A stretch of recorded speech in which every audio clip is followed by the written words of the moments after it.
అధిక బరువుతో బాధపడుతున్నారా? వినీలాస్ వెయిట్ లాస్ డైట్ ప్లాన్ తో ఇంటి దగ్గర నుంచి హెల్దీగా బరువు తగ్గండి. నమస్తే and welcome to Suman TV. ఈ రోజున భారతదేశ వ్యాప్తంగా ఒక విషయం ఒక బర్నింగ్ టాపిక్ లాగా రగిలిపోతోంది.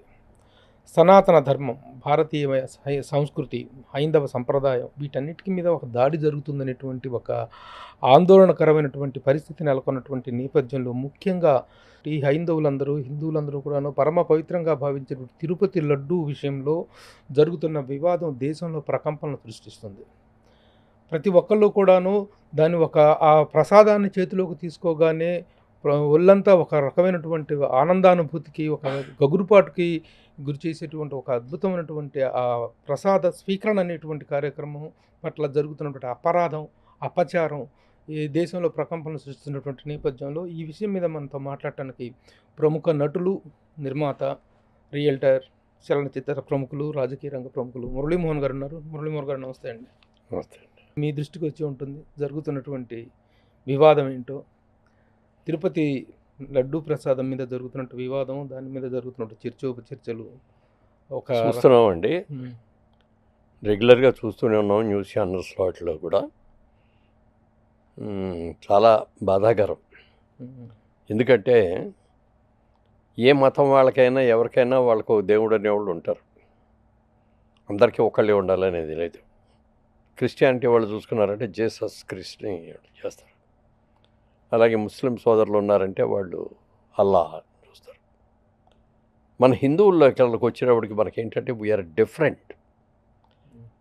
మనం ప్రకృతిని దేవుడిగా చూస్తాం, పంచభూతాలని దేవుళ్ళుగా చూస్తాం, చెట్టుని దేవుడిగా చూస్తాం, పుట్టని దేవుడిగా చూస్తాం, పాముని దేవుడిగా చూస్తాం, సింహాన్ని, పులిని దేవుడిగా చూస్తాం. ఇట్లా అన్నిటినీ కూడా మనం జీవరాశుల్లో కూడా దైవత్వం చూస్తాం. అందుకని మిగిలిన వాళ్ళలాగా ఒక పేరు ఉండదు మనకి. వెంకటేశ్వర స్వామి అనొచ్చు, రాముడు అనొచ్చు, కృష్ణుడు అనొచ్చు, ఏదైనా అనొచ్చు. ఎవరు ఏ పేరుతో పిలిచినా దేవుడు అనేది ఒకటే. అందుకని ఎవరికి ఇష్టం అయితే, ఎవరికి ఏ నమ్మకం ఉంటే ఆ నమ్మకంతో చేస్తారు.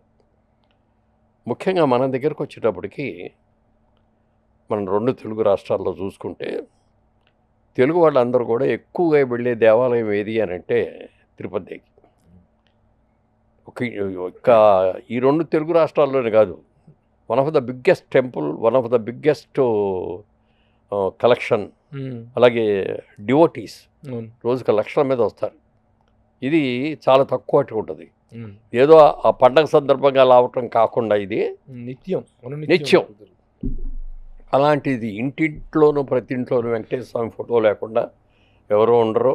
ఏ కష్టం వచ్చినా స్వామికి దండం పెట్టుకొని, ముడుపులు కట్టుకొని, ఆ కోరికలు తీరగానే మనం గుడికి వెళ్ళటం, దైవ దర్శనం చేసుకోవటం చాలా పవిత్రంగా చేస్తాం. వెళ్ళేటప్పుడు కూడా చేసిన తర్వాత, దర్శనం అయిపోయిన తర్వాత కళ్ళు మూసుకొని ధ్యానం చేసుకుంటా ఆ కాసేపే మనకు ఉండేది. దర్శనం ఎక్కువ టైం ఉండదు. లోపల పదని అంటూ ఉంటారు. కాసేపులోనే కళ్ళు మూసుకొని దేవుణ్ణి తలుచుకుంటూ, నాకు నా కష్టాలను తీర్చావు, నా అభివృద్ధిని నీకు ఇవ్వాలి, మీ ఆశీస్సులు నాకు ఎప్పుడు కావాలని మనస్ఫూర్తిగా దండం పెట్టుకుంటాం. బయటకు వచ్చిన తర్వాత ప్రసాదం అనేది చాలా చాలా ఇంపార్టెంట్ అయింది. మనం ఏ దేవాలయానికి వెళ్ళినా ముందు అర్చకులు పూజ చేస్తారు. పూజ చేసిన తర్వాత మంత్రాలు చదువుతారు. మంత్రాలు చదివిన తర్వాత హారతిస్తారు. మన దగ్గరకు వచ్చి షడగోపురం పెడతారు, తీర్థం ఇస్తారు, ప్రసాదం ఇస్తారు. ప్రతి దాన్ని పరమ పవిత్రంగా చూసుకుంటాం మనం. ఇందులో ఎక్కడ కల్తీ అనేది ఉండదు కూడా. ముఖ్యంగా మన తిరుపతి దేవాలయం చూసుకుంటే తిరుపతి లడ్డు అనేది వరల్డ్ ఫేమస్. అంటే వరల్డ్ ఫేమస్. అంత అద్భుతంగా ఉంటుంది అది. దానికి అందులో వాడే సుగంధ ద్రవ్యాలు కానీ, యాలకులు కానీ, లేకపోతే కిస్మిస్ కానీ, అన్ని, ముఖ్యంగా నెయ్యి కానీ ఇవన్నీ కూడా చాలా అద్భుతంగా ఉంటాయి. ఇలాంటి అద్భుతంగా ఉన్నటువంటి ఆ లడ్డు ప్రసాదం తీసుకుంటాం. ఏదో మన ఇంట్లో నలుగురు 2 లడ్డూలు 3 లడ్డూలు తీసుకొని వెళ్ళాం. వాళ్ళు ఎన్ని ఇస్తే అన్ని తీసుకుందాం అనే కోరిక ఉంటుంది మనకి. కనీసం 25 లడ్డూలు తీసుకెళ్దాం, మన బంధువులకి అందరికి ఇద్దాం, మన ఆత్మీయులకి అందరికి ఇద్దాం, మన స్నేహితులకి అందరికి ఇద్దాం అనగానే ఆ తిరుపతి ప్రసాదం తీసుకొచ్చి ప్రసాదం తీసుకోండి అని అంటే మన ఆఫీసులో కానీ ఎక్కడికైనా కూర్చునే వాళ్ళు కూడా లేచి నుంచొని చాలా ఇదిగా 2 చేతులు కూడా ఇలా పెట్టుకొని అవును. ప్రసాదం తీసుకొని చక్కగా కళ్ళకద్దుకొని ఆ ప్రసాదం తింటాం. అంత పవిత్రంగా. అంటే తిరుపతి మనం వెళ్ళకపోయినా మన మిత్రుడు, మన స్నేహితుడు, మన బంధువు వెళ్ళొచ్చాడు, ప్రసాదం అక్కడి నుంచి తీసుకొచ్చాడు, స్వామివారే పంపించారు అన్నంత ఆప్యాయంగా మనం ఆ ప్రసాదం తింటాం. మన దురదృష్టవశాత్తు ఈ మధ్యకాలంలో కొద్ది సంవత్సరాలుగా తిరుపతి ప్రసాదం మీద కూడా చాలా కాంట్రవర్సీ వచ్చింది.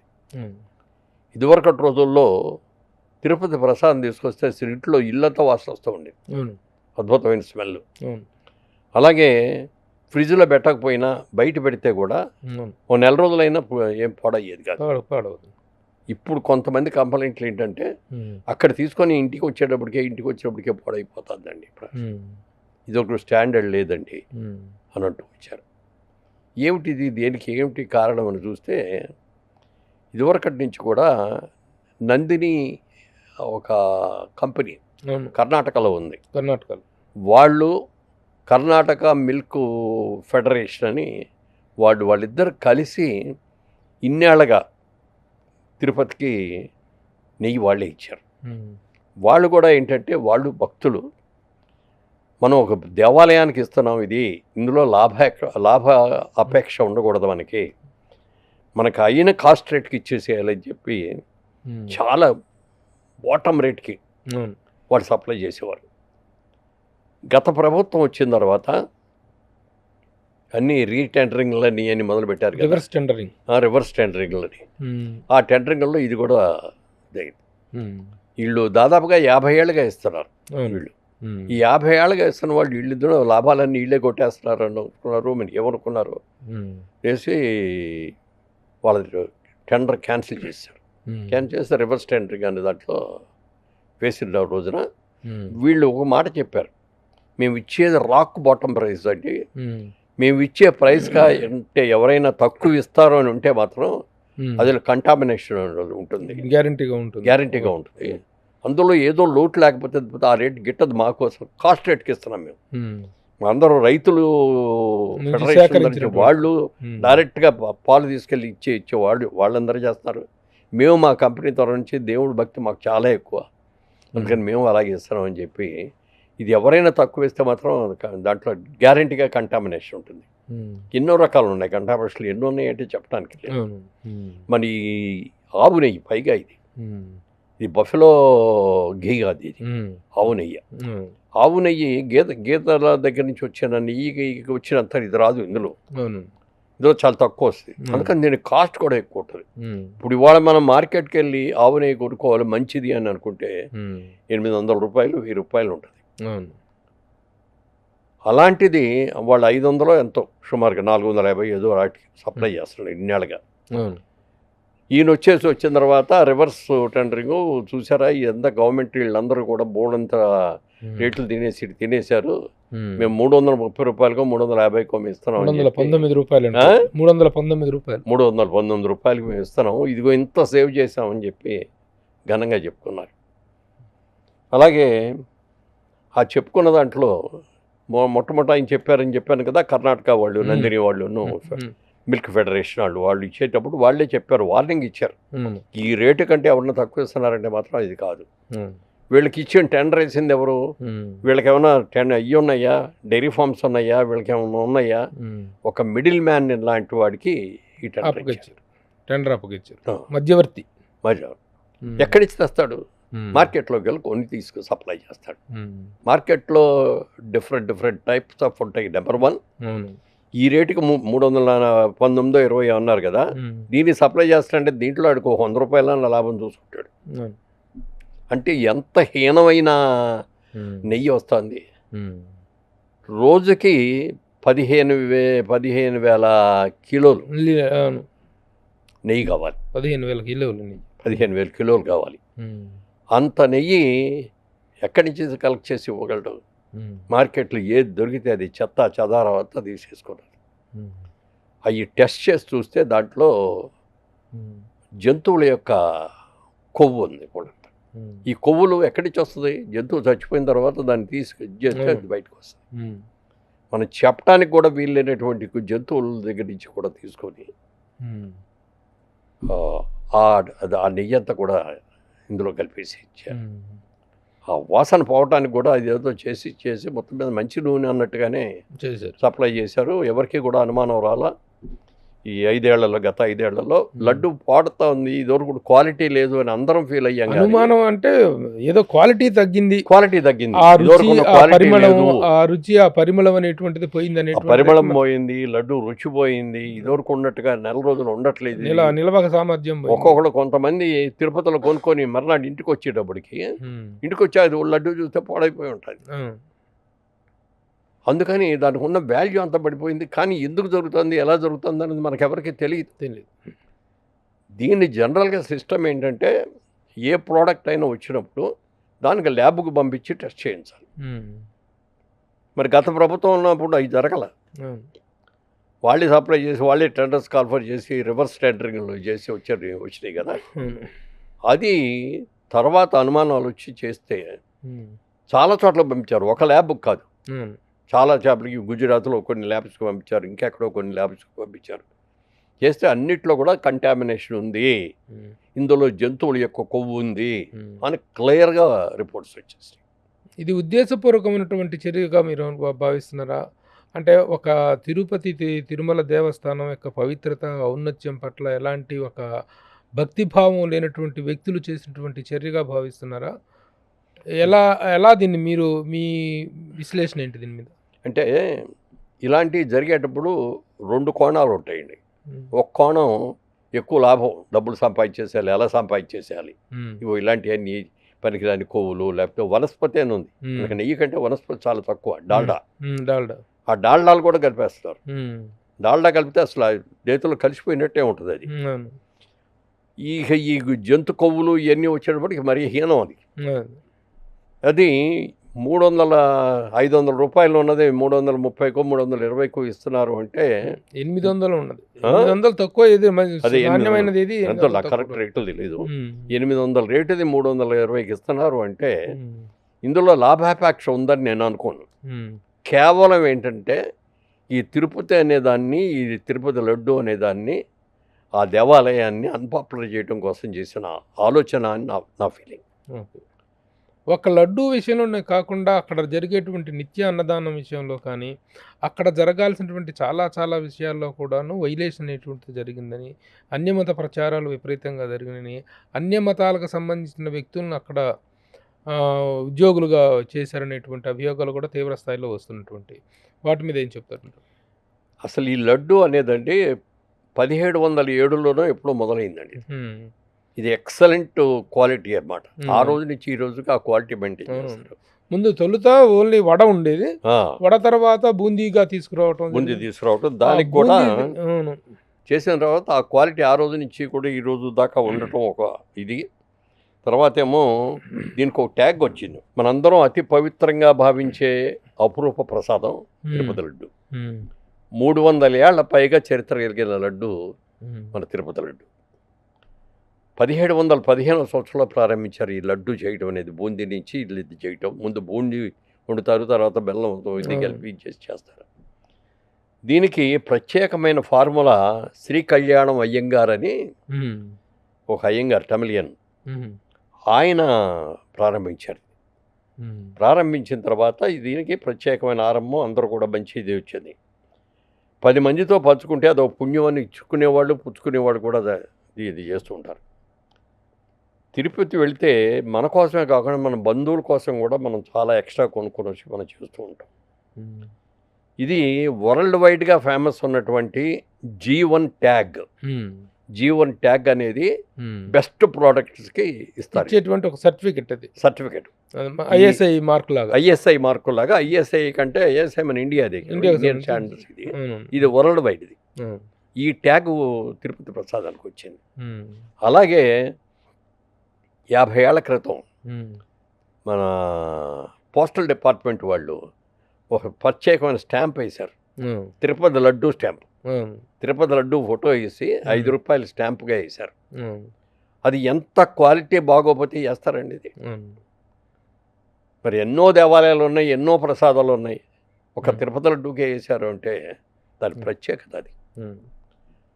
అలాంటి దాన్ని వాళ్ళ ఈ కండిషన్లో చెప్తుంటే ఎంత బాధగా ఉందంటే, ఉమ్. నా ఫ్రెండ్స్ చాలామంది ఎన్ఆర్ఐస్ ఉండి ఉమ్. వాళ్ళు అమెరికా నుంచో లేకపోతే యూకే నుంచో ఫోన్లు చేసేసి, ఉమ్. ఏమండి ఈ వార్త విన్న కాడికి మాకు కళ్ళెంబ నీళ్ళు వచ్చేస్తాయండి, ఇన్నాళ్ళు ఈ ప్రసాదం మనం తినదే, ఉమ్.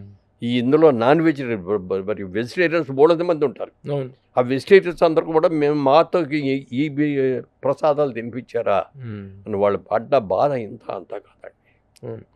అయితే తిరుపతి దేవాలయంలో మనకి తిరుపతి కాదు ఏ దేవాలయమైనా ఉమ్. అన్య మతాల వాళ్ళు ఎవరైనా వచ్చేటప్పుడు వాళ్ళు ఒక ఇది ఇవ్వాలి, అవును. డిక్లరేషన్. డిక్లరేషన్ ఫారం మీద సంతకం పెట్టాలి. పెట్టి మేము ఫలానా మతం వాళ్ళు ఏదో అని హిందూ చెప్పి, మతం పట్ల మాకు విశ్వాసం ఉంది, గౌరవం ఉంది అని చెప్పచ్చు. అందుకని పెట్టాలి. అవన్నీ పెడితేనే వాళ్ళని ఎలవ్ చేస్తారు, లేకపోతే ఎలవ్ చేయరు. ఉమ్. కానీ మన ముఖ్యమంత్రి గారు, గత ముఖ్యమంత్రి గారు ఉమ్. చాలాసార్లు వెళ్ళారు తిరుపతి. ఉమ్. ఆయన ఏ రోజున కూడా ఈ డిక్లరేషన్ ఫారం ఇస్తే కూడా అసలు లెక్క చేయలేదు, ఉమ్. ఏ రోజున కూడా ఇది చేయలేదు. ఉమ్. అలాగే స్వామివారికి బట్టలు ఇవ్వడానికి కానీ, స్వామివారి ఇది చేయడానికి కానీ భార్యాభర్తలు ఇద్దరు కలిసి వెళ్తారు, అవును. దంపతి సమేతంగా వెళ్తారు. సతీ సమేతంగా వెళ్తారు. ఉమ్. ఏ రోజున ఆయన సతీ సమేతంగా అక్కడికి వెళ్ళాలి. ఉమ్. ఉమ్. మరి ఇవన్నీ ఇక్కడ చూస్తుంటే ఉమ్. మన డిగ్రేడ్ చేయడం కోసం చేశారా ఇది, ఉమ్. నిజంగా లేకపోతే దేవుణ్ణి అన్పాపులర్ చేయడం కోసం చేశారా అనేది ఆలోచిస్తే ఉమ్. నాకు రెండో కారణమే కరెక్ట్ అని. బలంగా కనిపిస్తుంది. ఉమ్. ఓకే. అక్కడ అలాగే ఇవి అన్నదానం అనేటువంటిది, అన్నదానం Yeah. కూడాను చాలా గొప్ప గొప్ప ప్రక్రియ ఆ రోజున స్టార్ట్ చేయడం జరిగింది. 1985లో ఎన్టీ Oh. రామారావు గారు స్టార్ట్ చేయించారు. ఎన్టీ రామారావు గారు ముఖ్యమంత్రి అయింది 83లో ఉమ్. ముఖ్యమంత్రి అయ్యారు ఆయన. ఉమ్. 85లో నిత్యాన్నదానం అనే స్కీమ్ని అవును. రామారావు గారే ఇది చెప్పి తిరుపతి దేవస్థానం ద్వారా చేయించేసి ఉమ్.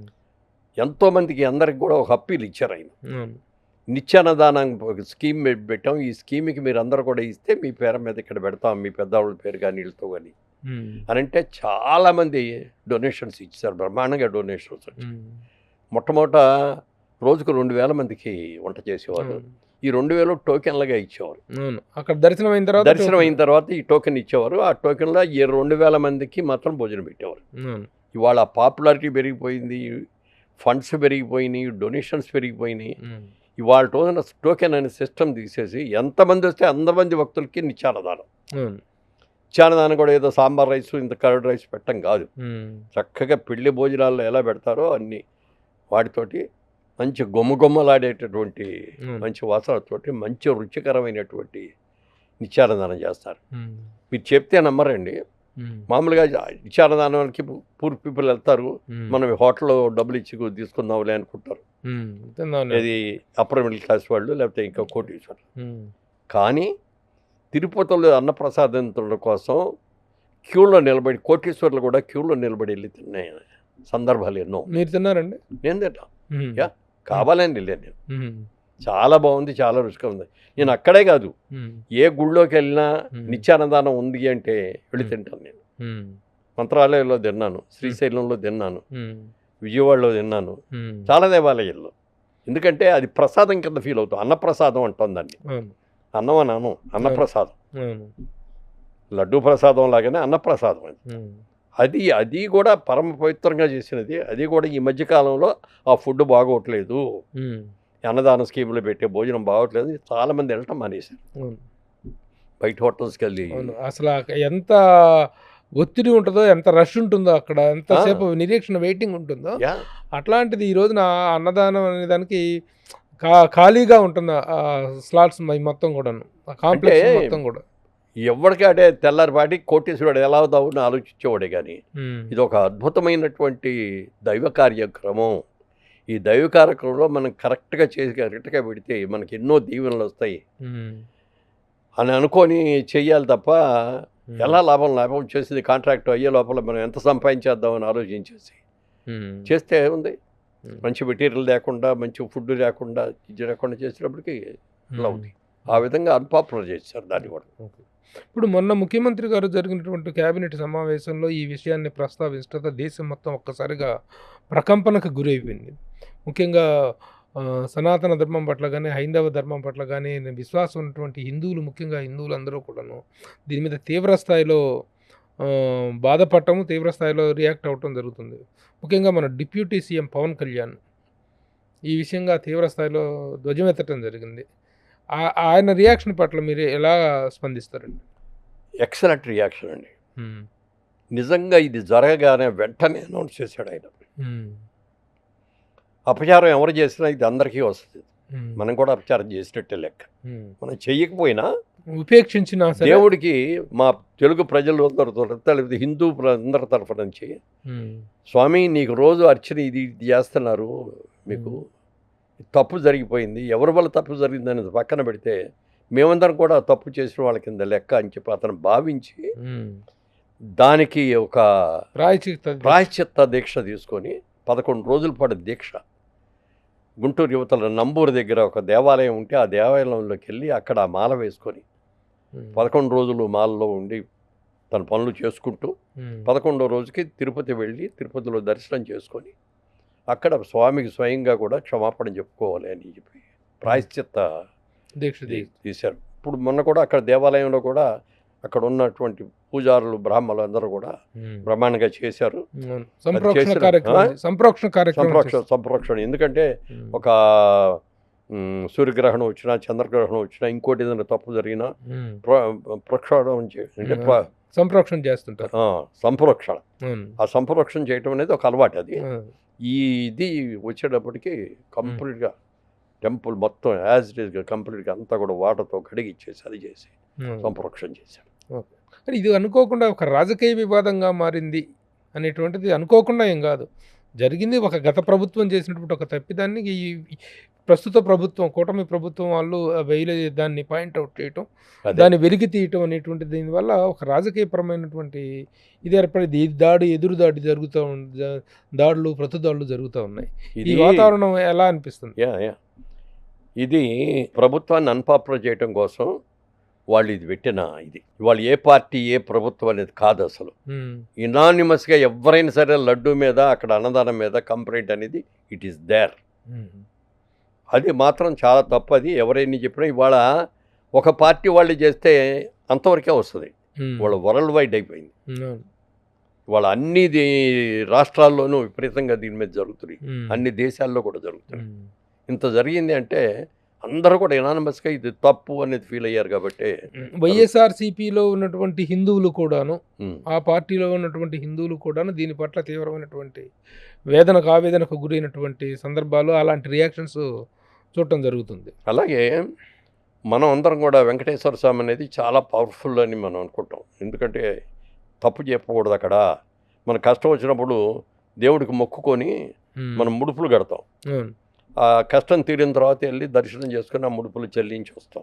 అది ఎవరైనా అది మర్చిపోయినా ఇది చేసినా మళ్ళీ ఏదో కష్టం వచ్చే తర్వాత ఎప్పుడైనా కష్టం రాగానే దేవుడి దగ్గరికి వెళ్ళి దండం పెట్టి, స్వామి ఈ కష్టం నుంచి నన్ను తప్పించు అని దేవుడికి దండం పెట్టుకొని, ఇది నాకు జరిగిన రోజు నేను కొండకు వచ్చి దర్శనం చేసుకుంటా అని ఒక ముడుపు కూడా కట్టి ఇది చేయటం అనేది ఒక ఆనవాయితీ. అయితే కొన్ని సందర్భాల్లో ఏమిటంటే పని జరిగిపోయి ఆ కష్టం తీరిపోయిన తర్వాత వెళ్ళి దండం పెట్టుకున్నాం, తొందరలో వస్తాం స్వామి అంటాం, తర్వాత మన పనుల్లో మనం మర్చిపోతాం. మళ్ళీ ఏదో కష్టం వచ్చాక కానీ ఇది గుర్తురాదు, అయ్యో లాస్ట్ టైం ఇది వచ్చింది, మనం గుడికి వెళ్ళలేదు, మనం ఇల్లు చేయలేదు అని. అలా చాలా పవర్ఫుల్ అని చెప్పి మనం అందరం వెళ్తూ ఉంటాం, చూస్తూ ఉంటాం. చంద్రబాబు నాయుడు గారు ఆయన మీదకి బాంబ్ బ్లాస్ట్ జరిగింది, మీకు అందరికి గుర్తుంది, అలిపిరి దగ్గర. అది జరిగినప్పుడు నిజంగా అది చాలా పవర్ఫుల్ ఇది పెట్టింది. అది పెట్టిన దానికి అసలు కారు కూడా ఎంతో ఎత్తేగిరి పడింది, అసలు అందరూ ఒక్కళ్ళు కూడా మిగలరు అనుకున్నదే. చాలా దెబ్బలతోటి ఆయన బయటకు వచ్చాడు ప్రాణంతో.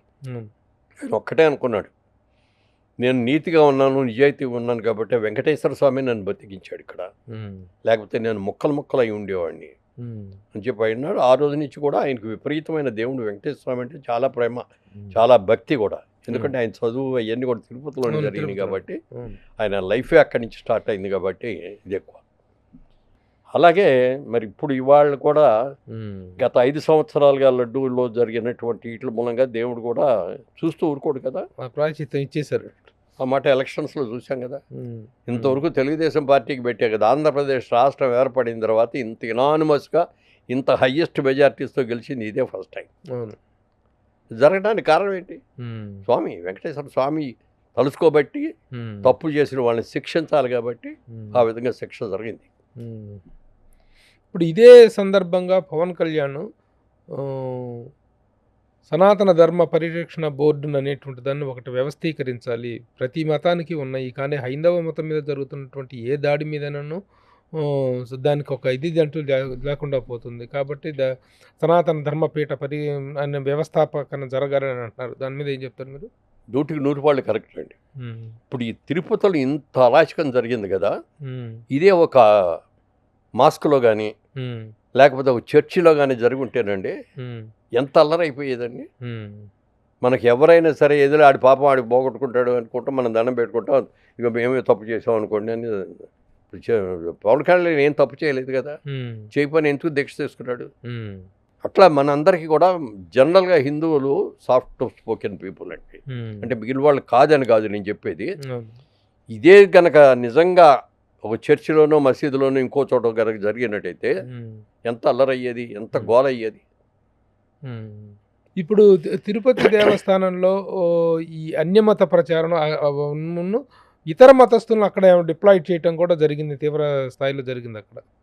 దాని మీద కూడా చర్యలు తీసుకునేటువంటి అవకాశం ఉంది, జరిగింది కూడా. చాలా మంది అక్కడికి వెళ్ళి ప్యాంప్లెట్లు ఇచ్చేస్తూ ఉంటారు, క్యూలో నిలబడి క్యూలో ఉన్న వాళ్ళందరికీ ప్యాంప్లెట్లు ఇచ్చేసి క్రిస్టియానిటీ పబ్లిసిటీ అవన్నీ కూడా చాలా చాలా జరిగినాయి. చాలా సంవత్సరాలు జరుగుతుంది, గత 5 ఏళ్లలో విపరీతంగా జరిగింది. ఇంతకీ రేపు పొద్దున తిరుపతిలో దీక్ష చేయడానికి వెళ్తున్నటువంటి మాజీ ముఖ్యమంత్రి జగన్మోహన్ రెడ్డి అక్కడ హిందూ విశ్వాసం ఉంది నాకు అనేటువంటి డిక్లరేషన్ ఇస్తారనేటువంటి నమ్మకం మీకు ఉందా? ఇస్తారా, ఇవ్వరా? గతంలో ఎన్నోసార్లు జరిగింది, ఇవ్వకుండా వెళ్ళిపోవటం జరిగింది. అప్పుడు ముఖ్యమంత్రిగా ఉన్నాడు కాబట్టి ఎవరు అడగలేరు, అడిగే దమ్ము లేదు. పైగా ఆయన ఎదురుగుండా నుండి అడగాలంటే భయపడిపోయారు, ఎవరికాళ్ళు భయపడిపోయారు. ఏ రోజున కూడా డిక్లరేషన్ ఫామ్ మీద సంతకం పెట్టివ్వదా. రేపు చూడాలి మరి రేపు ఏం చేస్తారు అనేది. But rule is a rule, ఎవరికైనా అని చెప్పి రూల్ని ఇప్పుడు ఇది చేయాలి తప్ప rule is rule for all. ఇప్పుడు పవన్ కళ్యాణ్ ఇచ్చినటువంటి స్టేట్మెంట్ ఈ విధంగా ఈ చేయటం అనేటిది అమానుషం, ఇలా చేయటం అనేటువంటి దాన్ని తను వ్యతిరేకించి తను స్టేట్మెంట్ ఇస్తే, ఆల్రెడీ దేశంలో చాలా సమస్యలు ఉన్నాయి, మళ్ళీ ఇంకా రెచ్చగొట్టొద్దు అంటూ ప్రకాష్ రాజ్ అనేటువంటి యాక్టరు తను ఒక కౌంటర్ ఇవ్వటం జరిగింది. దాని మీద మీరేం చెప్తారు?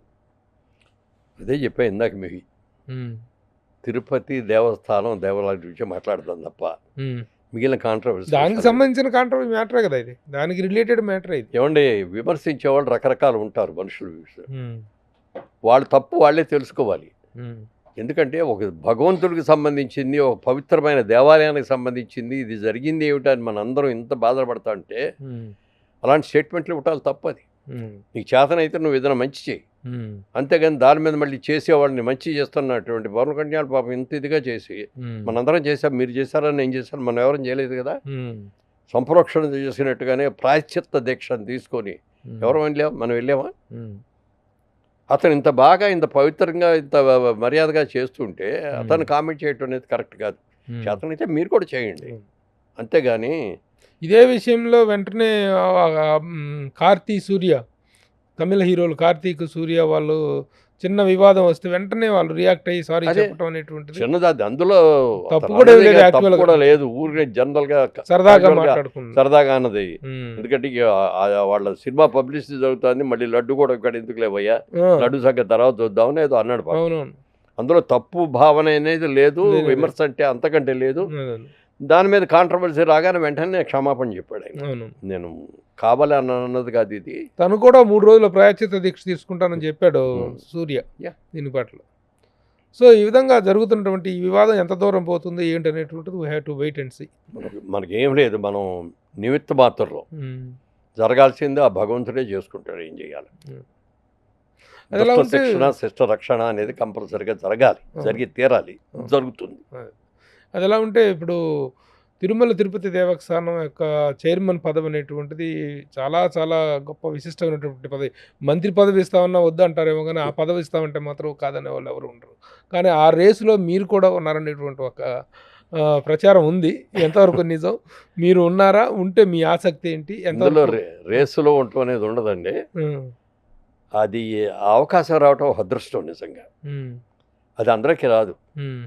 నేను చిన్నప్పటి నుంచి దేవుడు భక్తి అనేది నాకు ఎంత ఎక్కువ ఉన్నా కూడా నాకు రావాలని నేను కోరుకున్నా. నేను ఎప్పుడు ఏ రోజున మంత్రి పదవి కానీ ఇంకోటి కానీ కావాలని కూడా నేను అడగల. చంద్రబాబు గారి దగ్గరికి వెళ్ళి నేను స్ట్రైట్గా అడిగింది అదే. నాకు మిగిలిన ఏమీ మీద లేదండి, అవకాశం ఉంటే టీటీడీ చైర్మన్గా నాకు ఇవ్వండి అన్న. తర్వాత రీసెంట్గా మళ్ళీ ఒకసారి ఇంకో మాట కూడా అడిగా, ఏమండి మీకు చాలా ప్రెషర్స్ ఉంటాయి, ఒకవేళ చైర్మన్గా ఇవ్వడానికి అవకాశం లేకపోతే బోర్డు మెంబర్గానే ఇవ్వండి అని అడిగా. మాట్లాడతాను. బోర్డు మెంబర్గా చూడొచ్చు మిమ్మల్ని. చైర్మన్గా చాలా చాలా రకాలైనటువంటి జరుగుతుంది. ఎల్వి రమణ గారి పేరు వినిపిస్తుంది. ఇక ఎన్ని ఊహాగానాలు చాలా ఉంటాయి. మరి అది వాళ్ళ రేపట్లో ఫైనలైజ్ అవుతుంది. అదే ఏదేమైనా తిరుపతి మధ్యలో వరదలు రావటం మూలంగా ఇక అంతా వరదల మీద ఇదవటంతో ఆ విషయం కొంచెం వెనకబడిపోయింది అన్నమాట. ఏదేమైనా తిరుమల తిరుపతి దేవస్థానం మీరు మొదటి నుంచి మీరు ఎంత భక్తి అనేటువంటిది మీకుందో, అయ్యప్ప స్వామి దీక్ష తీసుకోవడంలో కానీ తిరుపతి వెంకటేశ్వర స్వామి పట్ల కానీ ఎంత భక్తి ఉంది కాబట్టి త్వరలో మిమ్మల్ని టీటీడీ బోర్డు మెంబర్గా అయినా చూస్తామనేటువంటి ఆశ, అభిలాష ఉంది. మీ అభిమానులందరికీ కూడాను ఆ కోరిక ఉంది. ఆ కోరిక నెరవేరాలని కోరుకుంటూ ఈ విషయం మీద ఈ రోజున రాష్ట్రం అంతా, రాష్ట్రమే కాదు దేశవ్యాప్తంగా కూడా ఒక ప్రకంపనలు సృష్టిస్తున్న ఈ విషయం మీద మీ స్పందన తెలియజేసినందుకు థ్యాంక్స్ అండి. Thank you very much. Thank you. Suman టీవీలో మీ పర్సనల్ అండ్ బిజినెస్ ప్రమోషన్స్ కోసం కింది నెంబర్కి కాంటాక్ట్ చేయండి.